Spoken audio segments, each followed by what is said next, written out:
Let's review then the pole sitting performance for Max Hesse. 3/1000ths of a second slower than the fastest lap we saw from the Ferrari.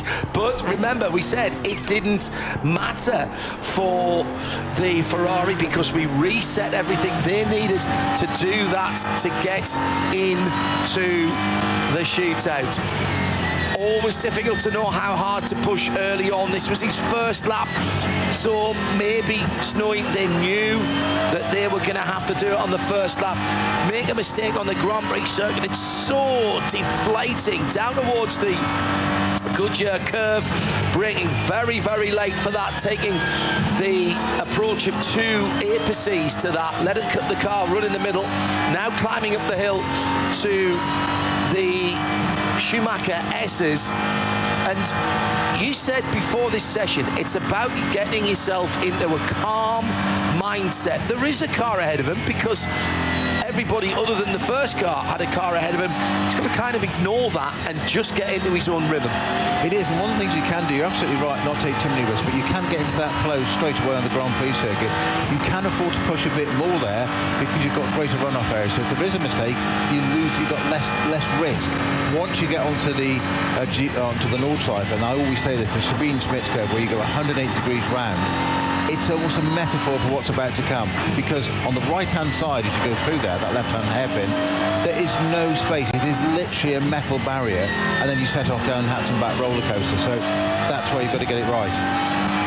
Onto the Hudson Back then, still with the sunshine for Max Hesse, with the pole lap that we are reviewing and describing for you now. Not too much curb on the left, but plenty on the right where there's that little bit of block paving.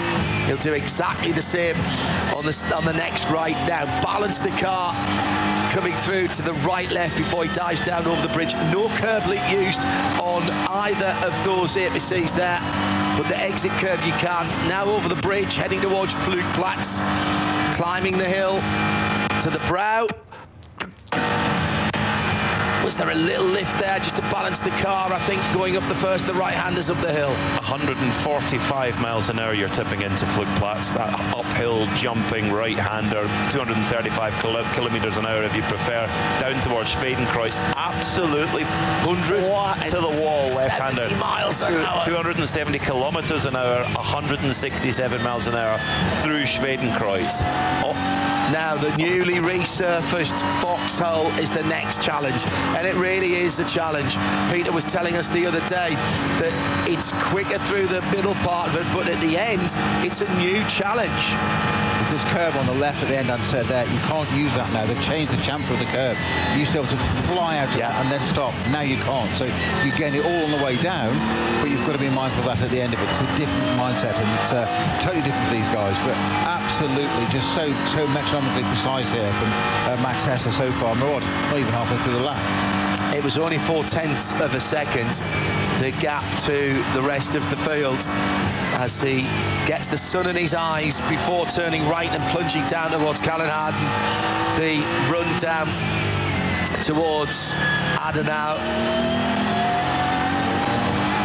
Oh, now he didn't short shift there. He used all the revs in qualifying mode. Nice big lift for the second of the right-handers coming down to Verstappen now. There's one more right-hander. And there was a short back up and down. Yes, he was. Very quickly. Gaining on the car in front here, and this could be very, very important as he comes down the hill towards the bridge at Adenau. Braking just before the road on the right-hand side, the little entry road there. Now over the bridge, climbs. Oh, back on the throttle super early at that point as he comes to the Niki Lauda corner and heading towards and back the up big climb. Again very quickly. Exploiting the torque of that BMW there. Down 3 gears. Get that apex right to the red and white curb. Now, from here, pretty much to the top of the Caracciola carousel, you're climbing all the way, and this is flat. You do not lift. You do not lift. You do for mud curve. Well, you do for mud curve, yes, but not through this bit here. That third of the left-handers, it tightens, and visually it tightens even more because the runoff is getting narrower and narrower. His mud curve coming up right now. Down a gear. Down a gear. And then straight back on the throttle to balance the car. No curbs taken through this part. He's coming up to the base of the climb to the carousel. That is so neat and tidy, isn't it? Phenomenal stopping power. Aim at the big tree in the background and the end of the advertising holdings. Drop in. Patience, patience, patience. You're on the concrete. It's rumbly. It's bumpy. Now get on the throttle and pop out like a cork from a bottle. Starting to climb again. He's hardly taken anything out of that car in front at this point. Pointed to the sky here. There's a marshal's post on the far side that you can see. That's what you pointed at. Off the ground here. And then down through the right-hander. Coming down Whipperman now. Yeah, downhill all the way, really, really fast down here. Talk about 200 kilometres an hour maximum speed through the Whipperman section, clattering off the curves and then all the way around towards Esbach now. Really, lots of fans here. Got to get across to the right-hand side here because the camber, if you're too far across, doesn't help you. Now down into Brünchen. Plenty of block paving on the exit to take. Yeah, lovely. Ice curve. The left-hander. Sun in your eyes for a moment, but the sun going down behind the tree. Huge amount of curve on the exit there. And now he is reeling in the car ahead as he comes down through the Stefan Beloff S. Crossing another bridge here and braking really, really hard when you get down to the bottom of this hill. Now in the Flansgarden Beloff S's, but he's reeling that car in ahead of him. I think he's going to get Snowy a really good, we didn't see this, so I think he's going to get a really good tour down the Dodiger Höhe here, and that might be the half second. Just where he needed it. Yeah. Exactly so, because he's suddenly wheeled in that this little carousel, the Kleiner carousel. They suddenly got, is it an Audi that's in front? Yeah, it's Pierre Caffer who qualified. Of course it was, yes. It was 17th out of 17 cars in that session. Yeah. And the visually, there's very little difference. Yeah. And catches at the perfect point.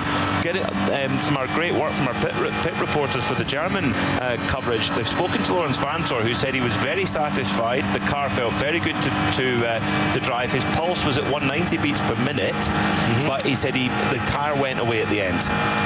That Audi is quick in a straight line. Oh, yeah, it is. Because Hesse is gaining, but barely, coming down Antonius Bucher now. And he is getting a tiny little bit of aerodynamic drag. He's tight-crafting it. Yeah. He's not sitting directly behind, he's sitting slightly off. Yeah, very interesting.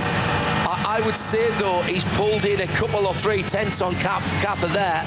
Aim for the red end of the arm core, because if you aim for it, he'll drift past it. And he's going to get another little draft onto the front straight as well. And that is 8 minutes 10.992 and pole position for the ADAC Ravenel 24 hours of the Nürburgring for Max Hesse at BMW M Team RMG. He'll lead him to green. Tomorrow we'll